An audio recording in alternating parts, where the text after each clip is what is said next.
ওরা মুসলিমদের মাঝে আপোষে হানাহানি মারামারি লাগিয়ে রেখেছে। শিক্ষা থেকে ইসলাম উঠাচ্ছে, অর্থনীতির মধ্যে সুদ ঢুকাচ্ছে, সংস্কৃতির মধ্যে জেনা ঢুকাচ্ছে।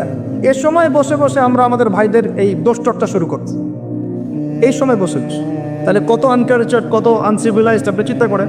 আমি শব্দ দুটো প্রয়োগ করার জন্যে আমার ভুল হলে আর কিছু ক্ষমা চাচ্ছি, কিন্তু আমি শুধু আপনাদের বিবেককে নাড়া দেওয়ার চেষ্টা করছি যে এখন এটা সঠিক সময় নয়, এখন নয়। এটা সাহাবীদের যুগ নয়, এটা ইমামদের যুগ না, এটা মুহাদ্দিসের যুগ না, যে এখন একদম চুল ছেঁড়া বিষয়গুলোকে নিয়ে আমাদের একবার সবার মধ্যেই ফেরকাবাজি, বিভক্তি সৃষ্টি করতাম, ঐক্য বিনষ্ট করতাম। এটা সেই যুগ না, বরং এই যুগটা এমন যুগ যখন 90% মানুষ সুদ খায়। তা আপনি যদি এতই মানুষের ভুল চর্চা নিয়ে ব্যস্ত থাকেন, তাহলে পলিটিক্যাল অ্যানালাইসিসগুলো করেন, দেখি কত বড় সাহস। টেনিসদেরকে নিয়ে সমালোচনা করেন, দেখি কত বড় সাহস।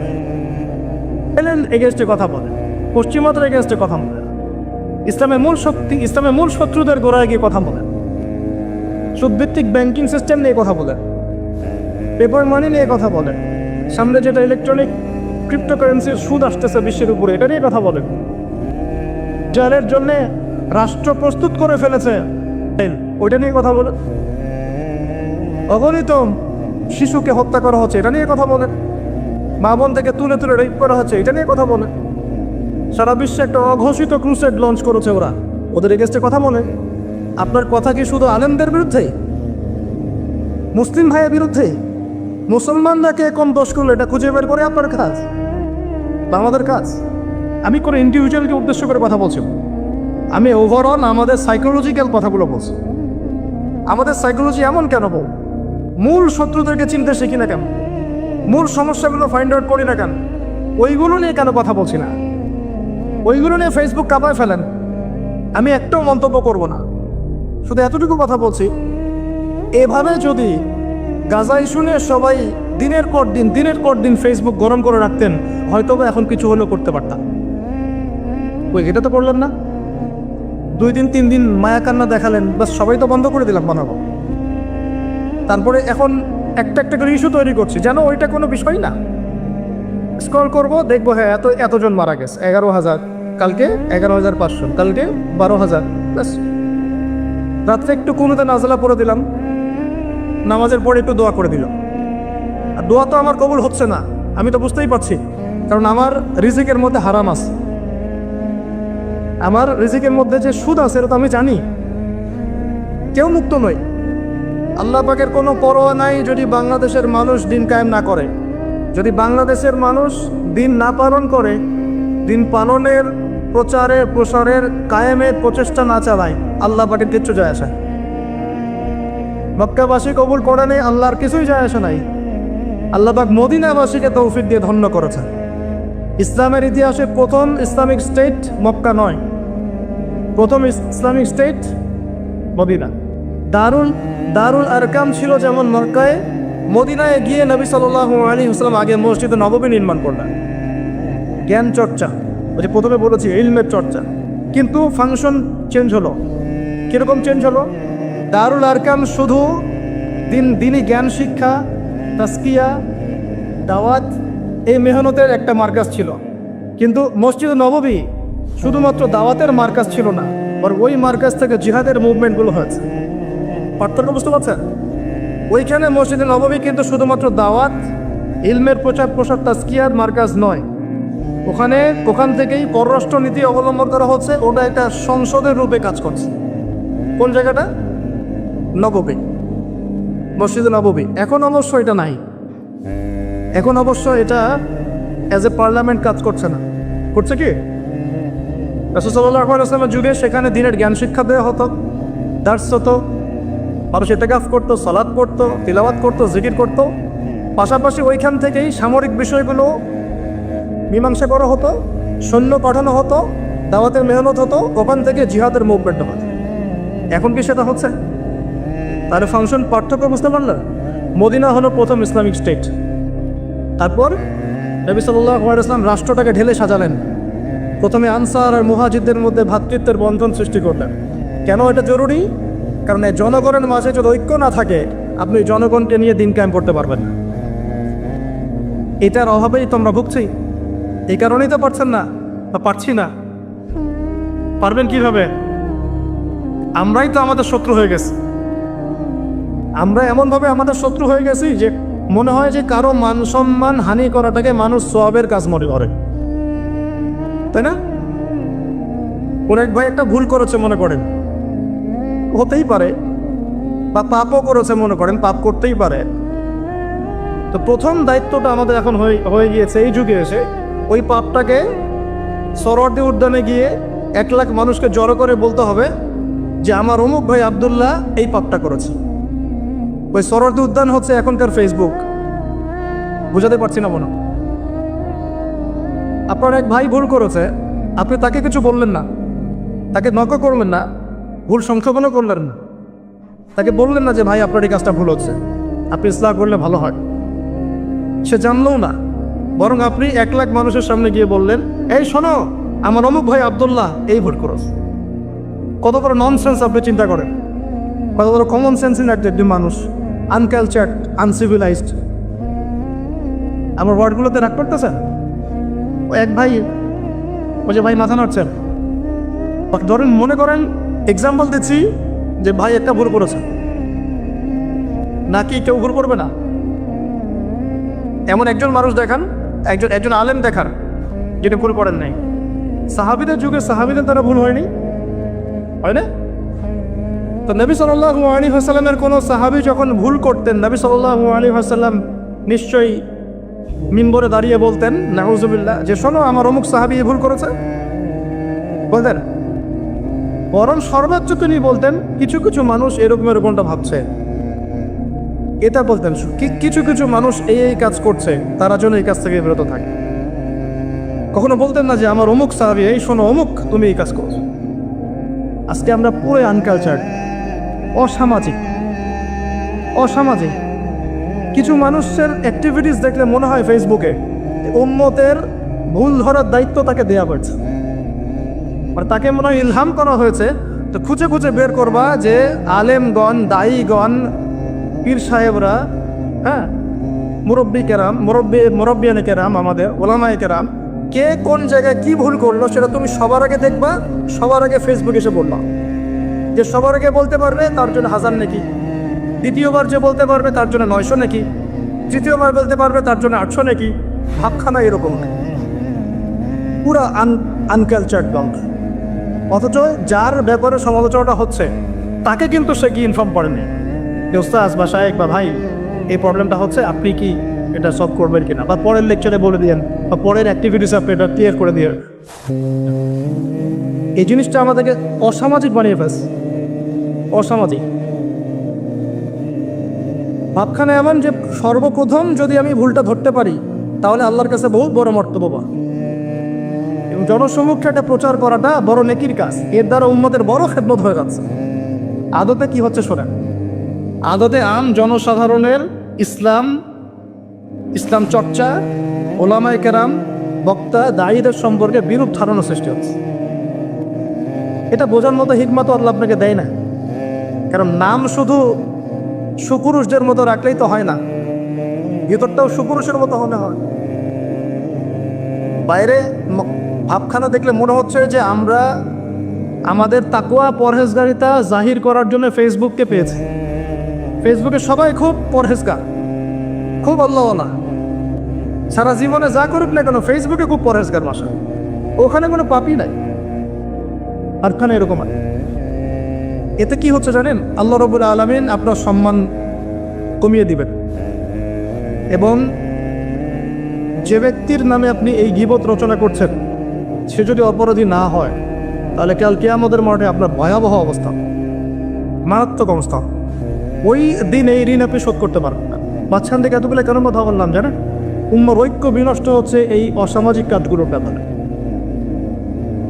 আমরা উম্মাকে ঐক্যবদ্ধ করার আপ্রাণ চেষ্টা চালাচ্ছি, কিন্তু কিছু কিছু মানুষ সিলি কিছু বিষয় নিয়ে মানুষকে ব্যস্ত করে রাখছে। এগুলো কোনো তানহাউনা আনিল মুনকার হচ্ছে না, এটা অসৎ কাজে নিষেধ নয়, বরং এটা আপনি ফাসাদ সৃষ্টি করছেন।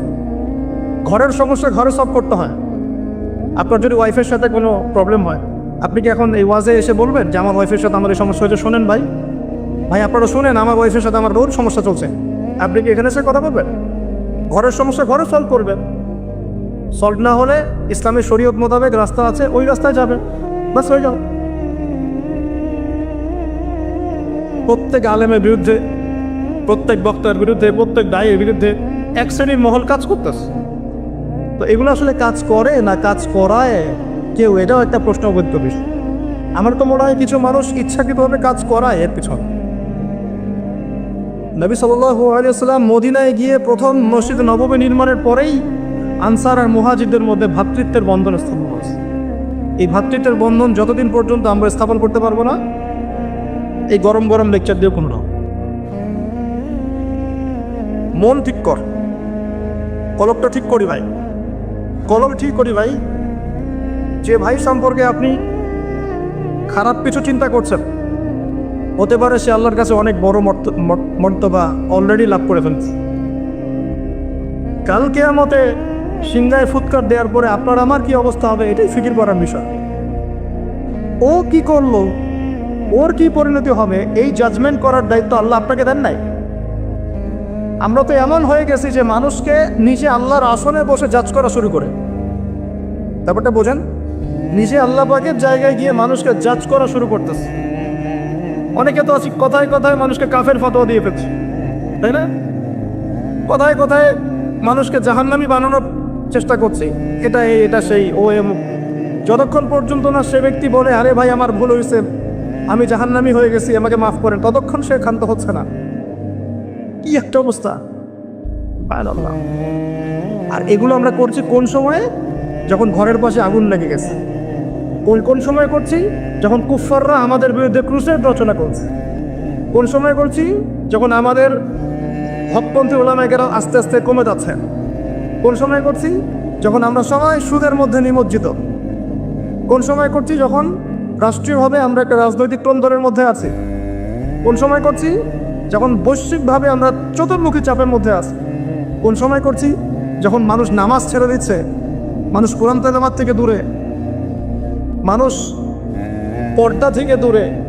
বাস্তবতার খবর আপনি রাখেন কি? আসলে বাস্তবতা কোন জায়গায়? এটা হলো বাস্তব, এইটা হচ্ছে বাস্তবতা। পুরো বিশ্বের প্রেক্ষাপটটা এমন যে আমরা পুরো মুসলমানরা, শুধু বাংলাদেশের মুসলিমরা না, পুরো বিশ্বের মুসলিমরা ভয়ঙ্কর চাপের মধ্যে আছে। ওরা অর্থনৈতিক আগ্রাসনের মধ্যে রেখেছে, রাজনৈতিক চাপের মধ্যে রেখেছে। ওরা মুসলিমদের মাঝে আপোষে হানাহানি মারামারি লাগিয়ে রেখেছে। শিক্ষা থেকে ইসলাম উঠাচ্ছে, অর্থনীতির মধ্যে সুদ ঢুকাচ্ছে, সংস্কৃতির মধ্যে জেনা ঢুকাচ্ছে। এ সময় বসে বসে আমরা আমাদের ভাইদের এই দোষচর্চা শুরু করেছি। এই সময় বসে তাহলে কত আনকালচার, কত আনসিভিলাইজড আপনি চিন্তা করেন। আমি শব্দ দুটো প্রয়োগ করার জন্য আমার ভুল হলে আল্লাহর কাছে ক্ষমা চাচ্ছি, কিন্তু আমি শুধু আপনাদের বিবেককে নাড়া দেওয়ার চেষ্টা করছি যে এখন এটা সঠিক সময় নয়। এখন নয়, এটা সাহাবীদের যুগ নয়, এটা ইমামদের যুগ না, এটা মুহাদ্দিসের যুগ না, যে এখন একদম চুল ছেঁড়া বিষয়গুলোকে নিয়ে আমাদের একদম সবার মধ্যেই ফেরকাবাজি, বিভক্তি সৃষ্টি করতে হবে, ঐক্য বিনষ্ট করতে হবে। এটা সেই যুগ না, বরং এই যুগ তো এমন যুগ যখন 90% মানুষ সুদ খায়। তা আপনি যদি এতই মানুষের ভুল চর্চা নিয়ে ব্যস্ত থাকেন, তাহলে পলিটিক্যাল অ্যানালাইসিসগুলো করেন, দেখি কত বড় সাহস। টেনিসদেরকে নিয়ে সমালোচনা করেন, দেখি কত বড় সাহস। এলেন এগেনস্টে কথা বলেন, পশ্চিমাদের এগেনস্টে কথা বলেন, ইসলামের মূল শত্রুদের গোড়ায় গিয়ে কথা বলেন, সুদভিত্তিক ব্যাংকিং সিস্টেম নিয়ে কথা বলেন, পেপার মানি নিয়ে কথা বলেন, সামনে যেটা ইলেকট্রনিক ক্রিপ্টোকারেন্সির সুদ আসতেছে বিশ্বের উপরে, এটা নিয়ে কথা বলেন। জালের জন্যে রাষ্ট্র প্রস্তুত করে ফেলেছে, ওইটা নিয়ে কথা বলেন। অগণিত শিশুকে হত্যা করা হচ্ছে, এটা নিয়ে কথা বলেন। মা বোন থেকে তুলে তুলে রেপ করা হচ্ছে, এটা নিয়ে কথা বলেন। সারা বিশ্বে একটা অঘোষিত ক্রুসেড লঞ্চ করেছে ওরা, ওদের এগেন্সটে কথা বলে। আপনার কথা কি শুধু আলেমদের বিরুদ্ধেই, মুসলিম ভাইয়ের বিরুদ্ধেই? মুসলমানরা কে কোন দোষ করলো এটা খুঁজে বের করে আপনার কাজ বা আমাদের কাজ? আমি কোনো ইন্ডিভিজুয়ালকে উদ্দেশ্য করে কথা বলছি না, আমি ওভারঅল আমাদের সাইকোলজিক্যাল কথাগুলো বলছি। আমাদের সাইকোলজি এমন কেন হোক? মূল শত্রুদেরকে চিনতে শিখি না কেন? মূল সমস্যাগুলো ফাইন্ড আউট করি না কেন? ওইগুলো নিয়ে কেন কথা বলছি না? ওইগুলো নিয়ে ফেসবুক কাঁপায় ফেলেন। একজন কবিকে নিয়ে আপনারা ফেসবুক এখন মাথায় ফেলছেন। আমি একটাও মন্তব্য করব না, শুধু এতটুকু কথা বলছি, এভাবে যদি গাজা ইস্যু নিয়ে সবাই দিনের পর দিন ফেসবুক গরম করে রাখতেন, হয়তো এখন কিছু হলেও করতে পারতাম। ওই যেটা তো করলেন না, 2 দিন 3 দিন মায়া কান্না দেখালেন, বাস সবাই তো বন্ধ করে দিলাম কথা। তারপরে এখন একটা করে ইস্যু তৈরি করছি যেন ওইটা কোনো বিষয় না। স্ক্রল করবো, দেখবো হ্যাঁ এতজন মারা গেছে, 11,000, কালকে 11,500, কালকে 12,000। রাত্রে একটু কোনোতে নাজলা পড়ে দিলাম, নামাজের পরে একটু দোয়া করে দিল। আর দোয়া তো আমার কবুল হচ্ছে না, আমি তো বুঝতেই পারছি, কারণ আমার রিজিকের মধ্যে হারাম আছে, আমার রিজিকের মধ্যে যে সুদ আছে এটা তো আমি জানি। কেউ মুক্ত নই। একজন বড় ওলামায়ে কেরামের একটা কথা কোট করছে, তিনি সেহর বা জাদুতে আক্রান্ত হয়েছিল। আর এটা কিন্তু এখন একটা খুব কমন ট্রেন্ড হয়ে গেছে, তাবিজ করে মানুষকে, তাবিজ করে। আর যারা করে তারা কিন্তু কাফের হয়ে যায়। ভুলেও এই পথে পা বাঁধাবেন না, কখনো না। আর যদি কেউ আক্রান্ত হয়ে যান তাহলে শরিয়া সম্মত চিকিৎসা পদ্ধতি হয়, ইনশাআল্লাহ আল্লাহ পাক আপনাকে শেফা দিন। মানুষের বদনজরও লাগে, যে আপনাদের নিষেধ করি এতগুলো ফোন বন্ধ করেন, মানুষের বদনজরও লাগে। এগুলো সত্য, এগুলো কোনো গালগল্প নয়, এটা নবী সাল্লাল্লাহু আলাইহি ওয়াসাল্লামের জীবনেও হয়েছে। তো ওই আলেম বলেছিলেন, আমরা বলছিলাম ওস্তাদ আপনি এত বড় আলেম, আপনার সাথেও এটা হতে পারে, এটা তো মানা যাচ্ছে না। তো তিনি বলছিলেন যে আমরা তো বুঝতে পারছি যে আমাদের শব্দ কবুল হচ্ছে না, কারণ আমাদের রিজিকের মধ্যে তো সুদ ঢুকে গেছে। কে মুক্ত আছে? তো যে মূল জায়গাটা আসি ভাই, মূল জায়গা হচ্ছে এখন এগুলোর সঠিক সময় নয়, এখন উম্মত ঐক্যবদ্ধ করার সময়। আর ঐক্যটা বাহ্যিকভাবে হবে না সব সময়, আপনাকে মন থেকে আগে ঐক্যবদ্ধ হতে হবে। আগে মন মানসিকতা ঠিক করি যে আমাদের হকপন্থী ওলামায়ে কেরামরা সবাই হকের উপর আছেন। মাসা কারো মধ্যে একটা মাসআলা নিয়ে ইখতিলাফ থাকতে পারে, তার মধ্যে থাকতে পারে, বাট তারা দুজনেই হকের উপর আছে। আমরা তাদের দুজনের মধ্যে পার্থক্য করব না, 4 জনের মধ্যে পার্থক্য করব না। মনে করবো যে হ্যাঁ তারা সবাই যার ইস্তেহাদে আছেন, সবাই হকের উপর আছেন, আমরা সবার সাথে আছি, সবাইকে শ্রদ্ধা করি, ভক্তি করি, সম্মান। যখনই আপনি পক্ষপাতিত্ব করতে যাবেন, বিভক্ত হয়ে যাবেন। আর কারা হকের উপর আছে এটার জন্য সিরাত আছে, কোরআন আছে, হাদিস আছে, এবং বরেণ্য উলামায়ে কেরামের সোহবত আছে। এর মধ্য দিয়ে আমরা জানবো, বুঝবো ইনশাআল্লাহ। এই বুঝটা তো আমাকে অর্জন করতে হবে। আল্লাহ পাক কি আমাকে গরু ছাগল করে পাঠিয়েছে? আমি তো ইনসান, আমার তো বুঝ আছে, আমার তো বিবেক আছে। আল্লাহ পাক আমাকে জ্ঞান দিয়েছেন, পড়াশোনা করার তৌফিক দিয়েছেন। আমি স্টাডি করে গবেষণা করে দেখব কোনটা হকের বেশি কাছাকাছি।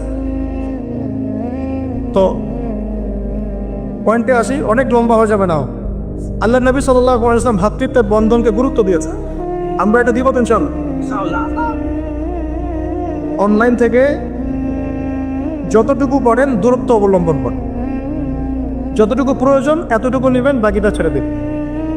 আর তোমরা যারা যে টিকটক করো, ফেসবুকিং করো, ইউটিউবিং করো, তোমাদের যদি দিনের জ্ঞান না থাকে এই কাজ করতে যাবে না। দিনের যদি ইলম অর্জন এখনো না করে থাকো, তোমার জন্য ইউটিউবিং করা জায়েজ নাই, তোমার জন্য ইসলামিক ইউটিউব চ্যানেল খোলা জায়েজ নাই। কে ফতোয়া দিয়েছে? আবু তো আদনান ভাই ফতোয়া দিয়েছে। যদিও ফতোয়া দেওয়ার অধিকার আমার নাই, ওই যোগ্যতা আমার নাই, কিন্তু তুমি যদি দিনের জ্ঞান অর্জন না করো, কোরআনও তেলাওয়াত করতে না পারো, হাদিস কিছুই বোঝো না, দিনের উসুলও কিছু বোঝো না, তুমি ইউটিউবিং করতে গেলে কেন? তুমি যে এমন কন্টেন্ট রেডি করবা যে কন্টেন্ট দিলে উম্মার মধ্যে আরো বিভক্তি সৃষ্টি হয়, তোমার তো কমন সেন্সই নাই।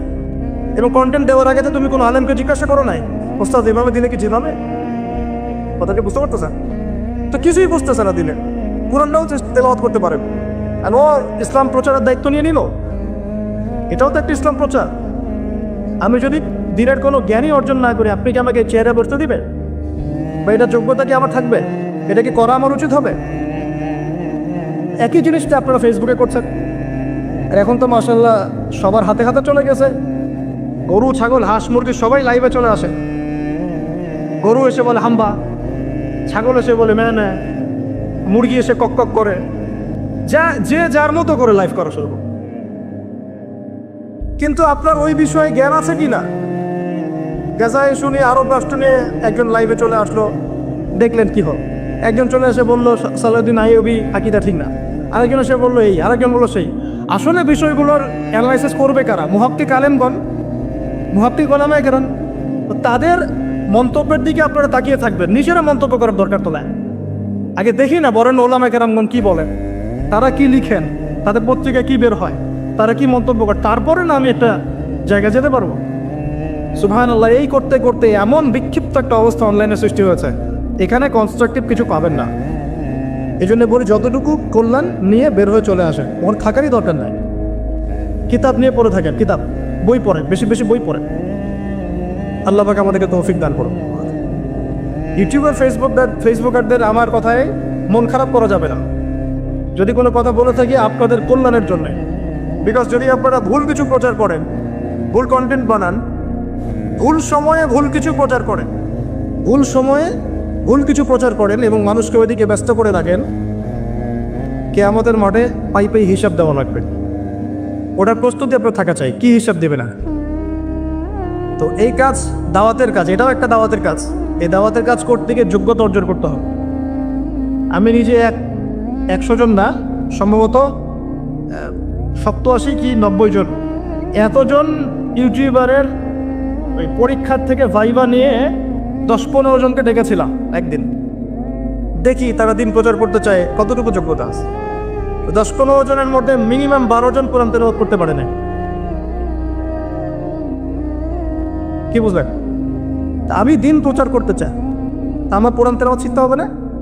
আমাকে দিনের বেসিক জ্ঞান অর্জন করতে হবে না? আমার তো একটা কমন সেন্স থাকতে হবে দিনের, যে আমার কখন কিভাবে প্রচার করতে হবে। এই হিকমা, এটা কথা হিকমা বল, প্রজ্ঞা। এই প্রজ্ঞা কি ইলম অর্জন ছাড়া অর্জন হয়?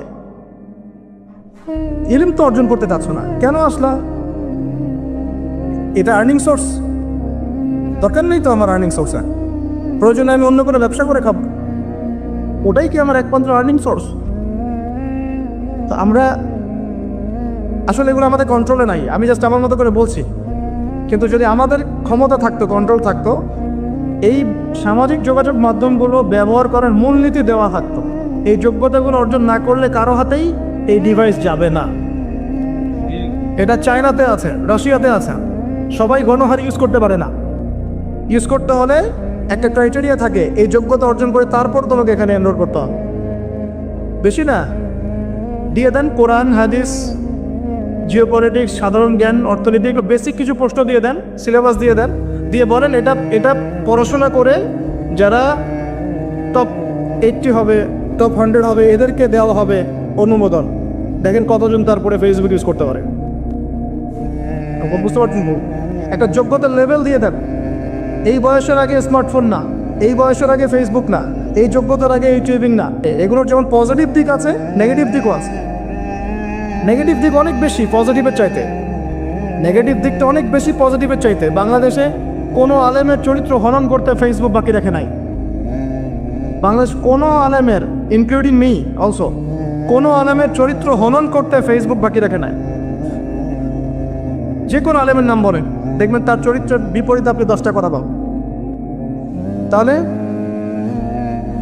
ভাগ্য ভালো 4 ইমাম এখন বেঁচে নাই, ভাগ্য ভালো। যদি থাকতো তাহলে দেখতেন 4 ইমামকে নিয়ে ফেসবুকে শুরু হয়ে গেছে অনলাইনে। আল্লাহর ওয়াস্তে এগুলো বন্ধ করে, এখন এগুলো সঠিক সময় নয়। উম্মার খুব দুরবস্থা চলতেছে, পশ্চিমাদের আগ্রাসন চলতেছে, যুদ্ধ লঞ্চ করছে তারা, গোপন প্রকাশ্য, বাণিজ্যিক, অর্থনৈতিক, সামরিক, সব রকম যুদ্ধ তারা মুসলমানদের বিরুদ্ধে লঞ্চ করে দিয়েছে। এখন বিশ্বকে ঠেলে দেওয়া হচ্ছে একটা 3rd ওয়ার্ল্ড ওয়ারের দিকে। মানে যে কোনো সময় একটা 3য় বিশ্বযুদ্ধের আশঙ্কা করছেন এখনকার যারা মিলিটারি অ্যাফেয়ার্স নিয়ে পড়াশোনা করেন, ওয়ার্ল্ড অ্যাফেয়ার্স নিয়ে পড়াশোনা করেন, তারা এগুলো বলতে পারবেন ভালো। বিশ্বকে একটা খাদ্য মন্দার দিকে ঠেলে দেওয়া হচ্ছে, বিশ্বকে একটা দুর্ভিক্ষের দিকে ঠেলে দেওয়া হচ্ছে, এবং মহামারীর মধ্যে দিয়ে অলরেডি কিন্তু আমাদের বিভিন্ন দেশের ইকোনমিক অবস্থা ভালো না। তার উপরে খাদ্য সংকট, তার উপরে যে বৈশ্বিক যুদ্ধগুলো, আমদানি রপ্তানি বন্ধ হয়ে যাচ্ছে, তেল গ্যাসের দাম বেড়ে যাচ্ছে, জনগণ হাহাকার করছে। এই পলিটিক্যাল গ্লোবাল অ্যাফেয়ার্সের ফিতনা এগুলো। আপনাকে এই জন্যই প্রথমে আমি একটা কথা বললাম যে ফিতনাময় একটা পরিবেশে একজন মুমিন যার অন্তর্দৃষ্টি আছে, যে কোরআন এবং সুন্নাহ দিয়ে এই বিশ্বের এই রহস্যগুলো উদ্ঘাটন করতে পারে, সে ভালো থাকতে পারে না। তার মনটা সবসময় কিন্তু মানে ব্যাকুল থাকবে যে কিভাবে এসব সমস্যা থেকে নিজে উত্তরণের পথ খুঁজতে পারি, আর আমার পরিবারকে বাঁচাতে পারি, আর আমার জনগণকে বাঁচাতে পারি। আর যদি আপনি আত্মকেন্দ্রিক হন, স্বার্থপর হন, তাহলে নিজের চটকায় তেল দিবেন, নিজে ভালো থাকলেই বাপের নাম। তো দেখুন, এই জামানার কথাই নবীজি বলছেন সাল্লাল্লাহু আলাইহি ওয়াসাল্লাম, তোমাদের সামনে এমন একটা যুগ আসছে, নবীজি বলছেন জামানা সবরিন, কঠিন জামানা, যে জামানায় ঈমান নিয়ে চলাটা হবে হাতের মধ্যে আগুন নিয়ে চলার মতো। নবীজি বলছেন ওই সময়ে সাহাবী জিজ্ঞাসা করছেন, ইয়া রাসূলুল্লাহ, আমি ওই সময় কি করব? ওই সময় আমি কি করব? আমাকে কি পরামর্শ দিচ্ছেন? নবী সাল্লাল্লাহু আলাইহি ওয়াসাল্লাম বলছেন, হে আমর ইবনে আস, তুমি ওই সময় বাড়িতে অবস্থান করো, বাসায় থাকো, বিনা প্রয়োজনে বাড়ির বাইরে এসো না।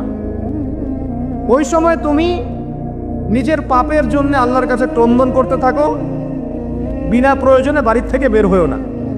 আর মানুষের সাথে এত বেশি মেলামেশা করো না, নিজে তোমার আমল, তোমার গুনাহ নিয়ে ব্যস্ত থাকো, তোমার পাপের জন্য আল্লাহর কাছে কান্নাকাটি করো, ইনশাল্লাহ তুমি নাজাত পেয়ে যাবে। এটা একটা অপশন, মানে ফিতনাময় পরিবেশে আপনি কিভাবে বাঁচবেন, এটা একটা অপশন।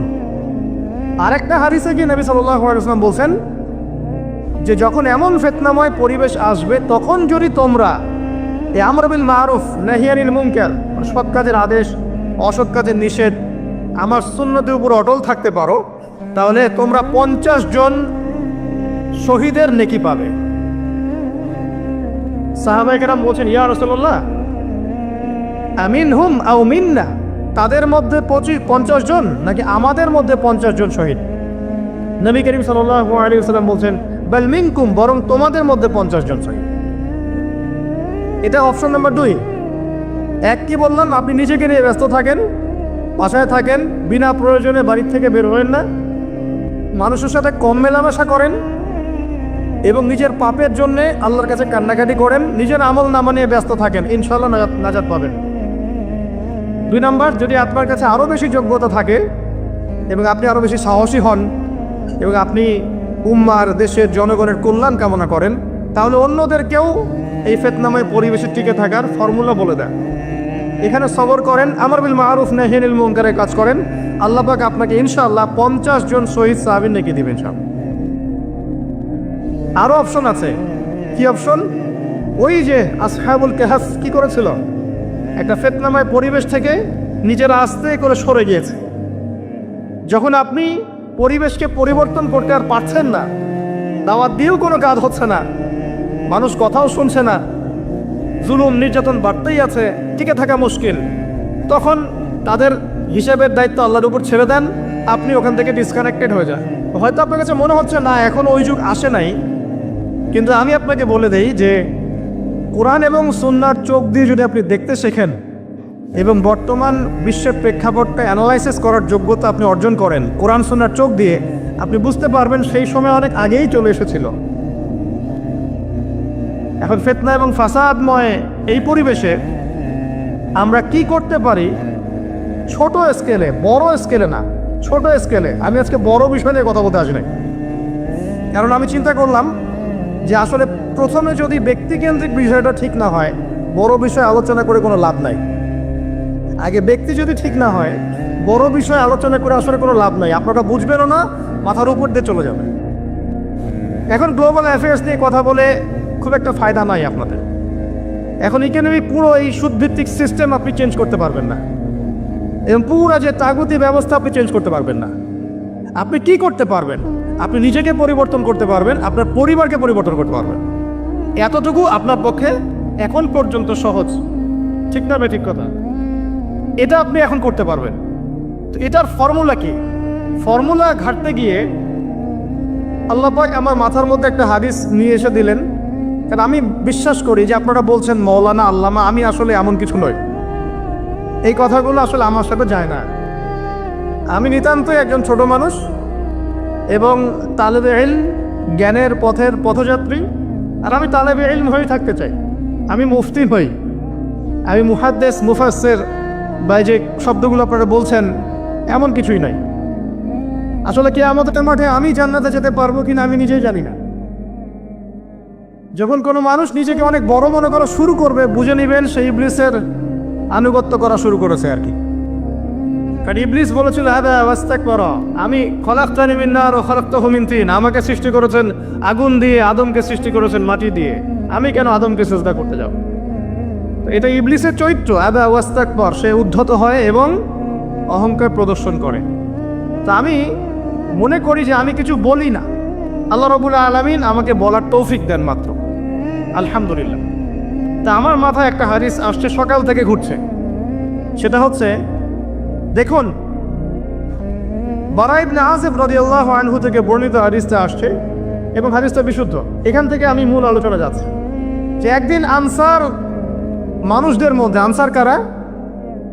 আমাদের আনসার বাহিনী। আনসার কারা? যারা মুহাজির সাহাবীদেরকে আশ্রয় দিয়েছিল মদিনায়, তাদেরকে কি বলা হয়?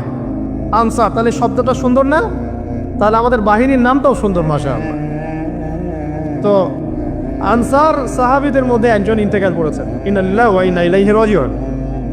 এখন তাকে দাফন করা হচ্ছে, আর নবী সাল্লাল্লাহু আলাইহি ওয়াসাল্লাম কবরের পাশে চুপ করে বসে পড়লেন। তার বসা দেখা দেখি বাকি সাহাবীরাও তাকে ঘিরে গোল করে বসে পড়লেন। তারা বলছেন, আমরা এমনভাবে এখানে বসেছিলাম যেন আমাদের মাথার উপরে পাখি এসে বসতে পারে, চুপচাপ, কোনো নড়াচড়া নাই। দেখেন রাসূলের সাথে বসার সুন্নত, দেখেন কোরআন এবং হাদিসের মাহফিলে বসার কিন্তু সুন্নত আছে। এখানে বসে দুনিয়াবি এত গল্পগুজব করা যাবে না, এই মোবাইল টোবাইল হাবিজাবি নিয়ে এত ব্যস্ত থাকা যাবে না, দিলের কান দিয়ে শুনতে হবে, ঠিক আছে? আদব আছে, না হলে কথা আপনার উপর তাসির করবে না। তারা এমনভাবে বসেছিলেন যেন মাথার উপরে পাখি বসতে পারে, সুবহানাল্লাহ। এবার নবী করিম সাল্লাল্লাহু আলাইহি ওয়াসাল্লাম বলছেন যে যখন মাইয়েতকে কবরে শোয়ানো হয় তখন সে তাকে দাফন করে যাওয়া ব্যক্তিদের হাঁটার খসখস আওয়াজ শুনতে পায়। এরপরে তাকে যখন শুইয়ে দেওয়া হয়, সে যদি মুমিন ব্যক্তি হয় তাহলে তার মাথার দিকে তার সলাত এসে দাঁড়িয়ে যায়। দুনিয়াতে আপনি যে নামাজগুলো পড়েছেন, আমি যে নামাজগুলো পড়ছি, এগুলো মাথার দিকে দাঁড়িয়ে যায়। ডান দিকে চলে আসে তার সওম, সওম মানে কি? রোজা। বাম দিকে চলে আসে যাকাত, যাকাত মানে কি? যাকাতের সাথে তো আমরা পরিচিত নই। আমরা ওই যে রাস্তাঘাটে যে দান খয়রাতগুলো উঠানো হয়, এগুলোর সাথে খুব পরিচিত, তাই না? কত টাকা কত পয়সা তিনি গান করে আর টাকা কালেকশন করে না। অনেক সময় দেখা যায় রাস্তায় যাচ্ছি আমরা গাড়ি নিয়ে, পারলে গাড়ির সামনে এসে হুমড়ি খেয়ে পড়বে টাকা নেওয়ার জন্য। এইভাবে টাকা কালেকশন করতে কে শিখিয়েছে ইসলামে? আর আমরা অনেক সময় ছোট ছোট বাচ্চাদেরকে দিয়ে, মাদ্রাসার ছোট ছোট বাচ্চাদেরকে দিয়ে টাকা কালেকশন করাই। এটা ঠিক না। কেন ঠিক না জানেন? ছোটবেলা থেকেই ওর ব্যক্তিত্ব নষ্ট হচ্ছে। এই হাতটা উত্তম না এই হাতটা উত্তম? উপরের হাত উত্তম, নিচের হাত উত্তম? তো ছোটবেলা থেকে সে নিচের হাতে অভ্যস্ত হচ্ছে। দেখেন, এত টাকা পয়সা কালেকশন করে আমাকে আর একটা স্বতন্ত্র মসজিদ করতেই হবে জরুরি? খুবই জরুরি ছিল। মানুষের কাছে হাত চেয়ে, হাত পেতে, রাস্তাঘাটে এরকম করে গাড়ি থামিয়ে, তারপরে কি বলবো, সুর করে গান গেয়ে এত টাকা পয়সা কালেকশন করতেই হবে? মসজিদটা আমাকে টাইলস ফিটিং করতেই হবে? এসি মসজিদ করতেই হবে? আমরা এমনও মসজিদ রংপুরে দেখেছি 10 বছরেও টাকা কালেকশন শেষ হয় নাই। 10 বছর ধরে কালেকশন হচ্ছে। আমি ছোটবেলা থেকে দেখছি কালেকশন হচ্ছে। কি বুঝলেন? তো এগুলো আমাদের ব্যক্তিত্ব নষ্ট করে। মুসলিমরা উপরের হাতের মালিক। সারা বিশ্ব আমরা একসময় চালিয়েছি। এই পশ্চিমা সভ্যতা আমাদেরকে কি শিখায়? সারা বিশ্ব আমরা চালিয়েছি। এই আপনার উমাইয়া খেলাফতের সময়ও কর্ডোভায় আব্দুর রহমানের যে শাসন ছিল, কর্ডোভা, স্পেন, পর্তুগাল, এই পুরো জায়গাগুলো পশ্চিমা বিশ্বের, এগুলো মুসলিমরা শাসন করেছে প্রায় 500-600 বছর। ইতিহাস তো আমরা জানিও না, পড়িও না, ভুলে গেছে। ইতিহাস পড়তে হয়। হিস্ট্রি ঘাটলে দেখবেন রাসূল সাল্লাল্লাহু আলাইহি ওয়াসাল্লামের 23 বছরের নববী যুগ, স্বর্ণযুগ, তারপর আবু বকর সিদ্দিকের খেলাফত, তারপর ওমর ইবনে খাত্তাবের খেলাফত। আবু বকর সিদ্দিকের 2 বছর বা 2.5 বছর, উমর রাদিয়াল্লাহু আনহুর প্রায় 10 বছর, তারপর উসমান রাদিয়াল্লাহু আনহুর 12 বছর, আলী রাদিয়াল্লাহু আনহুর প্রায় 2-2.5 বছর। তারপরে হাসান রাদিয়াল্লাহু আনহু 6 মাস, এরপরে উমাইয়া খেলাফত শুরু হলো মুয়াবিয়া রাদিয়াল্লাহু আনহুর হাতে প্রায় 20 বছর। উমাইয়ারা শাসন করেছে প্রায় 90 থেকে 100 বছর। তারপর জাব নদীর যুদ্ধে উমাইয়া আব্বাসী ওরা একে অপরের সাথে যুদ্ধ করেছে, পরে উমাইয়ারা পরাজিত হয়ে আব্বাসীয়রা ক্ষমতায় গিয়েছে। ক্ষমতায় গিয়ে তারা প্রায় শাসন করেছে প্রায় 550 বছর।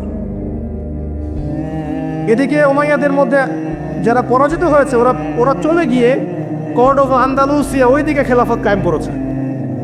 তারপরে আবার এদিকে ফাতেমি খেলাফত ছিল, উসমানীয় খেলাফত ছিল, তারপরে মিশরের তুলুনি একটা রাজবংশ ছিল, আমাদের সাবকন্টিনেন্টে মোগলরা ছিল, সারা বিশ্বে আমরাই ছিলাম। ইতিহাস তো ভুলে গেছে। তা আমরা সবসময় উপরের হাত ছিলাম, উপরের হাত আমরা দিতাম, মানুষ নিত। আর এখন কি হয়েছে? আমরা এখানে আমরা চাই, মানুষ দেয়। আর ওরা কি আর এমনি দেয়? ওরা চড়া সুদ দিবে না? ওয়ার্ল্ড ব্যাংকে যান লোন নিতে, চড়া সুদ। আর এই সুদ শোধ করতে গিয়ে বিভিন্ন দেশ শ্রীলঙ্কা হয়ে যাচ্ছে। সুদ তো শোধ করতে হবে, এমনি তো আপনাকে আর এগুলো দিবে না। এই সুদটা শোধ করতে গিয়ে আমাদের জিনিসপত্রের দাম বেড়ে যাবে, তারপরে দেখবেন জনগণের উপর কর বেড়ে যাবে, অনেক প্রবলেম। আর এই প্রবলেমগুলো ফেস করতে হবে কি কারণে? রিবা বা সুদের কারণে। তো এই যে বলছি, দেখেন ছোটবেলা থেকেই যে আমরা নিচের হাতে অভ্যস্ত হচ্ছি, এটা ত্যাগ করতে হবে। ব্যক্তিত্বের পরিচয় দেন। এত টাকা পয়সা চেয়ে প্রতিষ্ঠান করার দরকার নাই। আমার জমি আছে 1 বিঘা, আমি প্রতিষ্ঠান করবেন চান। আপনার 2 বিঘা আপনি করেন, যা সামর্থ্য আছে সে করবে, সামর্থ্য নেই করার দরকার নেই। আর একটা মসজিদ যদি কবুল হয়, একটা মসজিদ একটা জেলার জন্য যথেষ্ট। একটা মসজিদ নববী থেকে নবী সাল্লাল্লাহু আলাইহি ওয়াসাল্লাম সারা দুনিয়া শাসন করেছে। আর আমাদের তো কোটি কোটি মসজিদ বাংলাদেশে। এই যুগের কথাও নবীজি বলেছেন যে এই যুগে মসজিদগুলো চাকচিক্যময় হবে। মসজিদগুলো কি হবে? চাকচিক্যময় হবে, হেদায়েত উঠে যাবে। এবং মসজিদের মধ্যে সরগোল, হট্টগোল বেড়ে যাবে। দেখেন না মসজিদে হট্টগোল বেড়ে গেছে না? এটা সেই যুগ। তো যেটা বলছিলাম প্রিয় ভাইরা, যে নিচের হাতে অভ্যস্ত না, উপরের হাতে অভ্যস্ত হতে হবে। এই কারণে এই যে একটা হাদিসের কথা শুরু করলাম, যে আনসার সাহাবী কারা ছিল? যারা মুহাজির সাহাবীদেরকে আশ্রয় দিয়েছে। এখন এই সাহাবীদের মধ্যে একজন ইন্তেকার করেছে। তার লাশ যখন রাখা হচ্ছে তখন নবীজি বলছেন, মাথার দিকে মাইয়েতের আসে কি? সলাত। সলাত মানে কি? নামাজ। 5 ওয়াক্ত নামাজ আজকে থেকে ছাড়বেন? ওয়াদা করেন আজকে থেকে 5 ওয়াক্ত নামাজ ছাড়বো না ইনশাআল্লাহ। একটা হাদিস খালি বলি, মান তারাকা সালাতান মুতাআম্মিদান ফাকাদ কাফারা। মান তারাকা সালাতান মুতাআম্মিদান ফাকাদ কাফারা। আবার শোনেন, ক্বালা রাসূলুল্লাহ সাল্লাল্লাহু আলাইহি ওয়াসাল্লাম, মান তারাকা সালাতান মুতাআম্মিদান ফাকাদ কাফারা। মুআয বিন জাবাল রাদিয়াল্লাহু আনহু কে নবীজি বলেছেন, মান তারাকা সালাতান মুতাআম্মিদান ফাকাদ বারিয়াত মিন জিম্মাতিল্লাহ। যে ব্যক্তি নিজের উপর ফরজ নামাজ ছেড়ে দিল, সে কুফরি করলো। মুআয বিন জাবালকে নবী সাল্লাল্লাহু আলাইহি ওয়াসাল্লাম বলছেন, যে ব্যক্তি ফরজ নামাজ ইচ্ছা করে ছেড়ে দিল, সে ব্যক্তি আল্লাহর জিম্মা থেকে মুক্ত হয়ে গেল। নামাজ ছাড়বেন প্রিয় ভাই, 5 ওয়াক্ত নামাজ জামাতের সাথে ইনশাআল্লাহ। এই যাকাতই হচ্ছে আপনার ইসলামিক অর্থনীতির মূল ভিত্তি। কিভাবে জানেন? ব্যবসা এবং যাকাত এটা কি করে? এটা একটা মার্কেটের মধ্যে সম্পদ ঘুরতে থাকে। আমি বুঝাচ্ছি আপনাকে। মনে করেন আপনি ব্যবসা করছেন এবং যাকাত দিচ্ছেন। যাকাত কারা দিবে? যারা যাকাতের নিসাব পরিমাণ সম্পত্তি রাখে, মানে কিছুটা ধনী তারা। তো তারা ব্যবসা করছে, মাশাআল্লাহ। ব্যবসা যখন করে, ব্যবসায় কি থাকে? লাভ থাকে, লস থাকে, লাভ থাকে, লস থাকে। লাভও হতে পারে আপনার, লসও হতে পারে। আর সুদে কি? শুধু লাভ, লস আছে, লস নাই। পার্থক্য বোঝেন। এখন ব্যবসা যখন আপনি করবেন, এই টাকা বা মূল যে ক্যাপিটাল যেটা বলে অর্থনীতির ভাষায়, এটা মার্কেটের মধ্যে সার্কুলেট করতে থাকবে। আজকে আপনি ধনী, লাভ করেছেন, কালকে লস করবেন, এই ধন আরেকজনের হাতে চলে যাবে। সে আমার ব্যবসা করছে, সে লাভ করলে সম্পদ তার হাতে থাকলো, লস করলে আরেকজনের হাতে। মানে এই মানিটা, ক্যাপিটাল যেটা, এটা মার্কেটের মধ্যে ঘুরতে থাকে। আজকে কেউ ধনী, কালকে কেউ ধনী, আজকে কেউ ফকির, কালকে কেউ ধনী, এভাবে। এখানে আল্লাহ পাক যাকে ইচ্ছা হয় ধন দেন, যাকে ইচ্ছা হয় দরিদ্র করেন। এটা আল্লাহ পাক নিয়ন্ত্রণ করেন। আবার এর মধ্যে যারা ধনী হবে তারা আবার জাকাত দিবে। কাকে জাকাত দিবে? যে গরিব তাকে। এই কারণে অর্থনৈতিক সাম্য থাকবে এবং টাকা ক্যাপিটাল মার্কেটে সার্কুলেট করতে থাকবে। এটা হচ্ছে ইসলামিক ইকোনমিক্স। বুঝতে পারছিল মনে হয়। আর রিবায় কি হবে? রিবায় কোনো লসের চান্স নাই। মানে এখানে ধনী আরো ধনী হতে থাকবে, গরিব আরো গরিব হতে থাকবে, প্লাস জাকাতও দিবে না। তখন সমাজের একটা অংশ অনেক ধনী হবে, আরেকটা অংশ একদম মাটিতে পড়ে যাবে, কোনো ব্যালেন্স হবে না। এই কারণে বিশ্বের একটা অংশ, ওই বিশ্বের একটা বড় অংশ যারা সুদখোর, যেখান থেকে সুদ এসেছে, ওইটা আস্তে আস্তে ধনী হয়ে গেছে এবং বিশ্বের বহু কান্ট্রি আস্তে আস্তে দারিদ্র্য সীমার নিচে চলে আসছে। এটা শুধু ব্যক্তির ক্ষেত্রেই নয়, এটা সমাজের ক্ষেত্রেই নয়, পুরো বিশ্বটা হচ্ছে। তো এই হলো রিবা এবং ব্যবসা ভিত্তিক জাকাত ভিত্তিক ইকোনমিক সিস্টেমের পার্থক্য, বেসিক ডিফারেন্স। রিবার মধ্যে আল্লাহ পাক তার হাত উঠিয়ে নেন, আল্লাহ পাক সেখানে আর ইন্টারফেয়ার করেন না। ঠিক আছে, সুদ খাচ্ছ, তুমি তোমার মতো চালো এখন। আর ব্যবসা ভিত্তিক ইকোনমিক্স চললে আল্লাহ পাক সেখানে কাউকে ধন দিবেন, কারো কাছ থেকে নেবেন। আপনার ধন নিয়ে আমাকে দিবেন, আমার ধন নিয়ে আপনাকে দিবেন। আমি যদি ধনী হই, আমি আমার জাকাত দিব, সেই জাকাতের টাকা আবার আপনার হাতে যাবে, কেউ না খেয়ে মরবে না। তো সামনে এই যে বলা হচ্ছে 2023 সাল, শুধু 23 সাল না, আমার অবজারভেশন 2026-27 পর্যন্ত একটা অর্থনৈতিক মন্দা চলতে পারে। বলবে কিছু কিছু লোক যে ভবিষ্যৎবাণী করতে যাওয়া, এটা ভবিষ্যৎবাণী নয়। আপনি বর্তমান সম্পর্কে খবর রাখেন না বলেই বর্তমানকে আপনার ভবিষ্যৎ মনে হচ্ছে। আমাদের অনারেবল মিনিস্টার যারা আছেন ওদেরকে জিজ্ঞাসা করেন, তাদেরকে জিজ্ঞাসা করেন, তারাও বলছেন যে 2023 সাল থেকে 26 সাল খাদ্যমন্দার মতো যান। দেখেন নাই, তারা এই কথা বলছেন কারণ তারা বুঝতে পারছেন ওয়ার্ল্ডের অবস্থা ভালো না। এখানে একটা সলিউশন বলছে, ইচ্ছা হলে আপনি গ্রহণ করতে পারেন, ইচ্ছা হলে নাও করতে পারেন। আমার তো চাপিয়ে দেওয়ার কোনো ক্ষমতা নাই। ফাযাক্কির ইন্নামা আনতা মুযাক্কির, আপনি শুধু উপদেশদাতা। লাস্তা আলাইহিম বিমুসাইতির, আপনি কারো প্রতি দারোগা নন। কি উপদেশ? এই যে জাকাত, যেটা জাকাত, আমাদের জাকাত যেটা আছে, এটাকে একটু বড় পরিসরে কালেক্ট করার চেষ্টা করতে হবে। করে যদি আমরা সুষ্ঠু বন্টন করতে পারি গরিবদের মাঝখানে, ইনশাআল্লাহ কেউ খাদ্য অভাবে মারা যাবে না ইনশাআল্লাহ। আল্লাহ পাক আমাদেরকে বোঝার তৌফিক দান করুন। এর পাশাপাশি তারা যেটা বলেছেন, ইকোনমিক সেকশনের লিডার যারা আছে তারা যেটা বলছেন এটা ঠিক বলছেন। তারা বলছেন কৃষিভিত্তিক অর্থনীতির কথা বলছেন, এটার সাথে আমি 100% একমত। আল্লাহ পাকের কোরআন, এই কোরআনের মধ্যে বেশিরভাগ যে অর্থনীতির কথা এসেছে তা হচ্ছে কৃষিভিত্তিক অর্থনীতি। এটা কি জানেন? হয়তো জানেন না। কোরআনে যত ইকোনমিক সিস্টেমের কথা আসছে তার মধ্যে সবচেয়ে বেশি এসেছে কৃষিভিত্তিক অর্থনীতির কথা, তারপর ব্যবসা এবং জাকাত।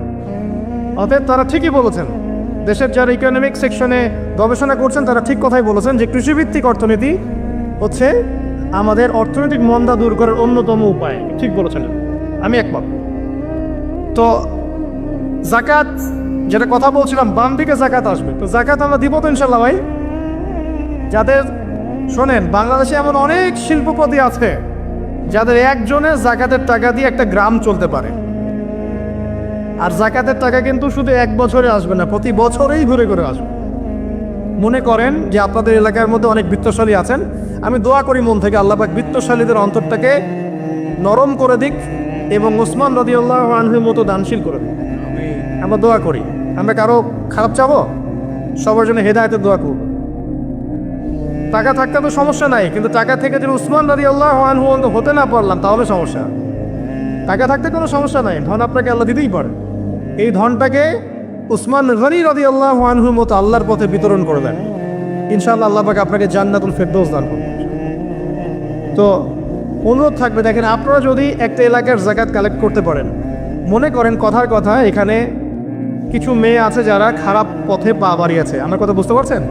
আচ্ছা, এরকম পল্লী অনেক জায়গায় আছে না? এক বছরের জাকাতের টাকা দিয়ে সমস্ত যৌনপল্লীর মেয়েদেরকে কাজ দেওয়া সম্ভব, কর্মে আনা সম্ভব। ওদেরকে কাজের ব্যবস্থা করে দেন, ওরা কখনোই এই সেক্স ওয়ার্কারের কাজ করবে না ইনশাআল্লাহ। কোনো মেয়েই এই কাজ করতে চায় না আমার মতে।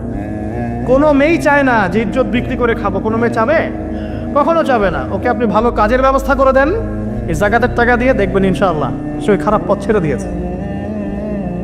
অনেক দেখবেন দরিদ্র মানুষ আছে যে পড়াশোনা করার কোনো সুযোগ নাই, টাকা পয়সা নাই, পড়াশোনা করতে চায় কিন্তু টাকা পয়সা নাই, দিনের জ্ঞান অর্জন করতে চায়, দেশকে কিছু দিতে চায়, টাকা নাই। তাকে আমরা হেল্প করতে পারি না? পারি। অনেক মানুষ আছে মাদক দ্রব্য বিক্রি করছে, তাকে বুঝান, দিনের হেদায়েত দেন যে ভাই আমি তোমাকে আরো ভালো চাকরি দিব, ভালো ব্যবসা দিব, তুমি ছাড়বা কিনা? বলবো আমি ছেড়ে দেবো ইনশাআল্লাহ। বুঝালে ছেড়ে দেবে ইনশাআল্লাহ। এই যে মেগা প্রজেক্ট যেটা কথা বলি আমরা, আত্ম উন্নয়নমূলক বলেন, যুব উন্নয়নমূলক বলেন, বা কান্ট্রি ডেভেলপমেন্টের কথা বলেন, এখানে যাকাত একটা বড় শক্তি হতে পারে। তবে এটাকে সুষ্ঠুভাবে কালেক্ট করতে হবে এবং যাকাতের যে 8টা খাত আছে এই খাতগুলোতে সুষ্ঠুভাবে বন্টন করতে হবে। অমুসলিমদেরকেও যাকাত দেওয়া যায়, জানেন? অমুসলিম যদি কেউ থাকে, দরিদ্র, তাকেও যাকাত দিয়ে সহযোগিতা করা যায়। আমরা সহযোগিতা করি না বলেই তো ওই যে পশ্চিম থেকে লোকজন এসে সহযোগিতা করে খ্রিস্টান বানাচ্ছে এখন সবাইকে। আমাদের 50টা ক্ষেপণাস্ত্র থাকার কথা ছিল, আমাদের 50টা পারমাণবিক অস্ত্র থাকার কথা ছিল। কিসের ভিত্তিতে আমরা লড়াই করব? কিসের ভিত্তিতে আমরা লড়াই করব? মিয়ানমার যদি আমাদেরকে কালকে চাপ দেওয়া শুরু করে, আমরা কিসের ভিত্তিতে লড়াই করব? কি নিয়ে লড়াই করব? এমনকি পুরো মুসলিম বিশ্বের বড় বড় পরাশক্তিগুলোর সাথে আমাদের সম্পর্ক কতটুকু ভালো। ইরান বুঝে ফেলতেছে যে রাশিয়ার সহযোগিতার দরকার আছে, কারণ রাশিয়া হচ্ছে এখনকার আমেরিকাদের বিরুদ্ধে একটা সুপার পাওয়ার, তাই না? অনেক কান্ট্রি এখন ওদের সাথে যুদ্ধ করতে গেলে রাশিয়ার সাথে বন্ডিং করে। এটা ওয়ার্ল্ড অ্যাফেয়ার্স। আমরা বিগত 50 বছরে কি করতে পারি না, ব্যর্থতার ইতিহাস রচনা করা যাবে। কি বলতেছেন আপনি? কি বলতে চান? এটা রচনা করা যাবে একটা ইতিহাস। আমার কথা রাগ করেন না প্লিজ। এখন আমাদের 50টা পারমাণবিক অস্ত্র থাকার কথা ছিল, অ্যাটলিস্ট না থাকুক 5টা তো থাকার কথা ছিল। ওরা যদি আমাকে তাক করে রাখে, আমিও তাক করে রাখতাম। বেটা তুই বললে আমি মেরে দিব, যা। উত্তর কোরিয়ার মতো একটা কান্ট্রি, আমার সাবজেক্টই এগুলা, আমরা ইউনিভার্সিটিতে এগুলোই পড়েছি। ও একটা কান্ট্রি, কতটুকু কান্ট্রি জানেন? উত্তর কোরিয়া দক্ষিণ কোরিয়া একসময় মারামারি করতো, এই মারামারি লাগিয়ে দিয়েছিল পশ্চিমারা।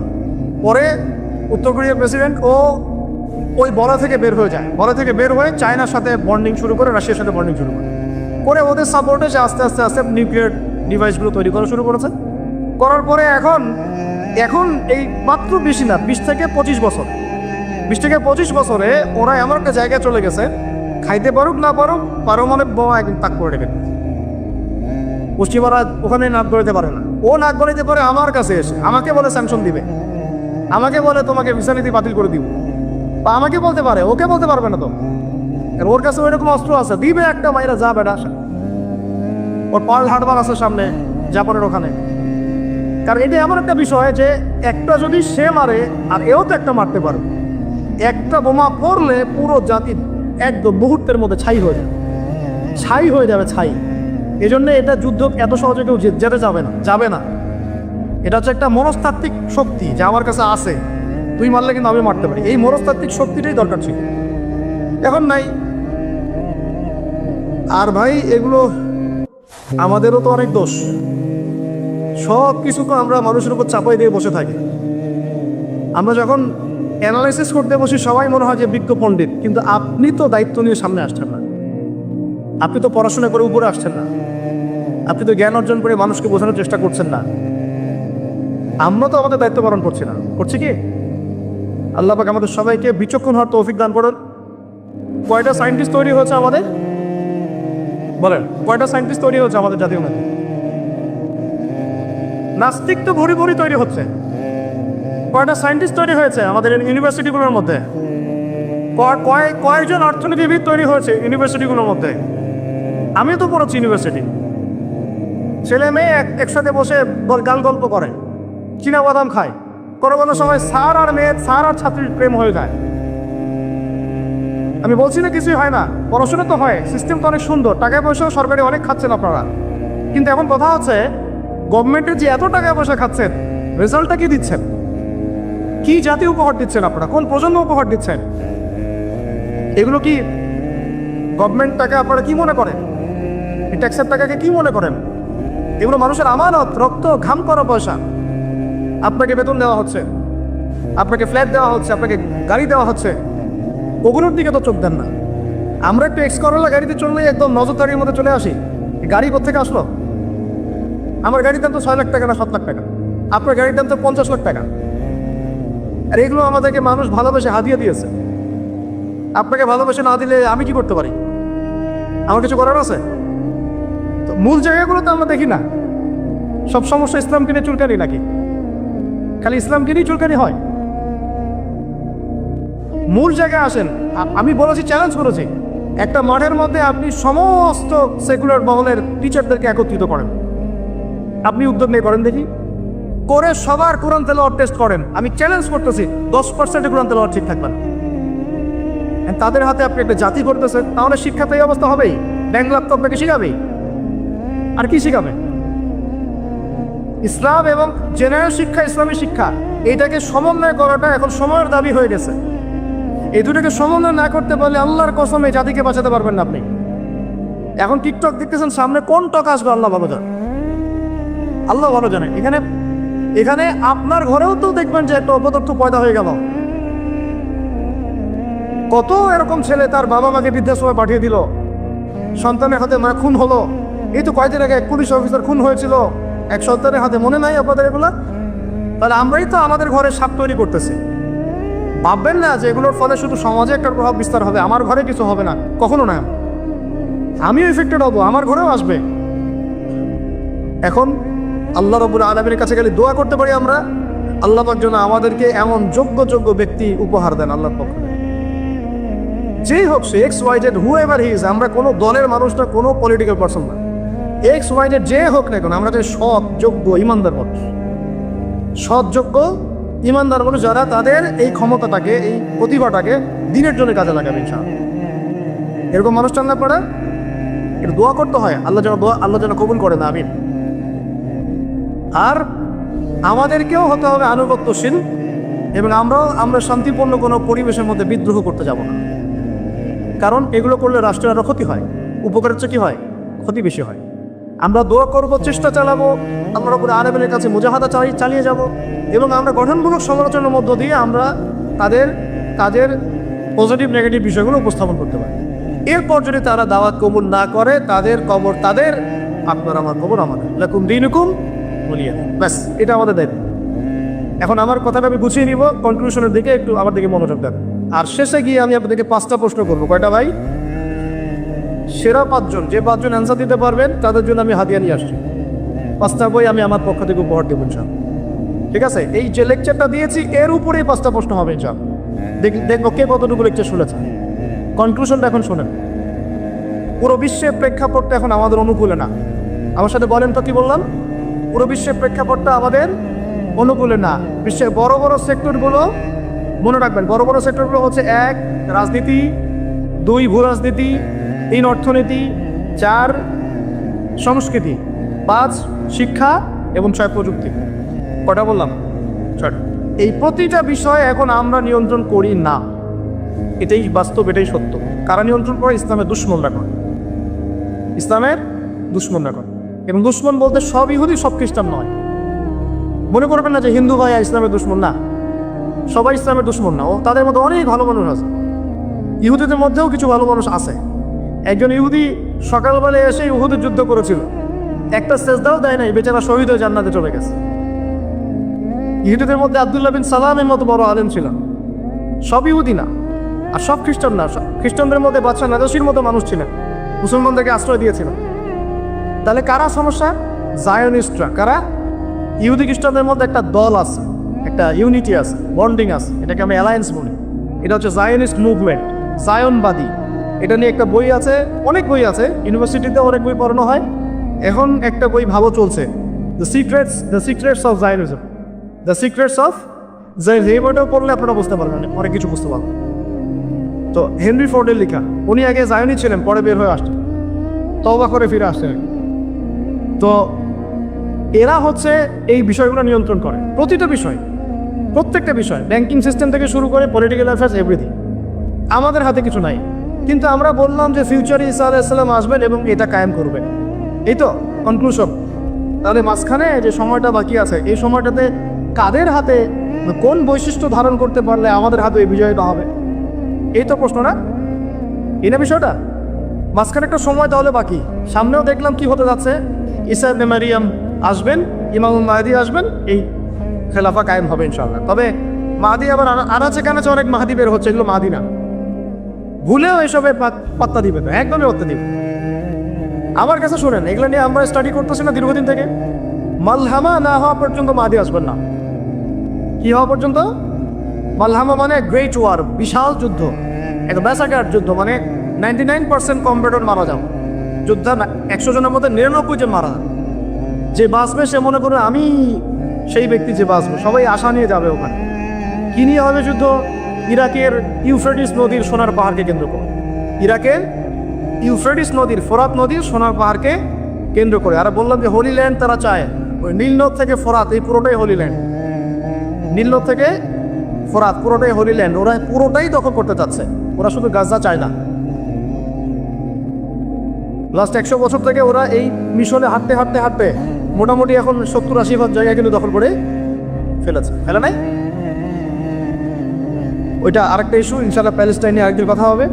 এখন মূল কথায় আসেন, যদি 100 জন মানুষ দেখে যে অমুক এক মেয়ের সাথে এই ছেলে বিবাহিত ব্যক্তি রেপ করা বা পরকীয়া সম্পর্ক করার কারণে এই শাস্তি দেওয়া হয়েছে, বাকিরা এই পাপে উৎসাহ পাবে না পাপ ছেড়ে দিবেন?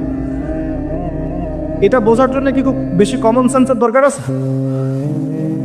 একজন ধরেন সমকামিতা করেছে, শাস্তি দেওয়া হবে মৃত্যুদণ্ড, ইসলামের বিধান।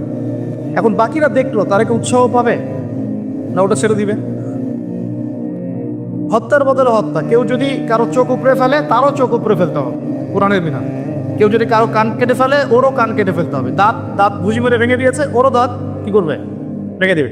জান নিয়ে নিয়েছে, জানের বদলে জান, কিসাস। এই বিধান যদি সবাই দেখে তাহলে কি পাপ বাড়বে? হত্যাকাণ্ড বাড়বে না কমবে? এখন আমাকে বলেন তো, বর্তমান প্রচলিত যে বিষয়গুলো চলছে পুরো বিশ্বে, আমি বাংলাদেশ নিয়ে কথা বলি না করেন, আমাদের চিন্তা বিশ্ব নিয়ে, কি নিয়ে? আল্লাহ পাকের, আমার এটা কি ভৈরব না? আল্লাহ পাকের ভৈরবে কোনো পরোয়া নাই তো, আল্লাহ পাকের ঢাকার কোনো পরোয়া নাই, আল্লাহ পাকের বাংলাদেশের কোনো পরোয়া নাই, আল্লাহ পাকের পাকিস্তানের কোনো পরোয়া নাই। আল্লাহ রাব্বুল আলামিনের কোনো দেশের মানুষের উপর আল্লাহ পাকের কোনো পরোয়া নাই। আল্লাহ সুবহানাহু ওয়া তাআলা চাইলে ইসলাম ইয়েমেনে কায়েম করতে পারেন, সিরিয়াতে করতে পারেন, অস্ট্রেলিয়ায় করতে পারেন, ওই আমেরিকায় করতে পারেন, রাশিয়াতেও করতে পারেন। কার খাতে ক্ষমতা? আল্লাহ পাকের কোনো পরোয়া নেই আমাদের।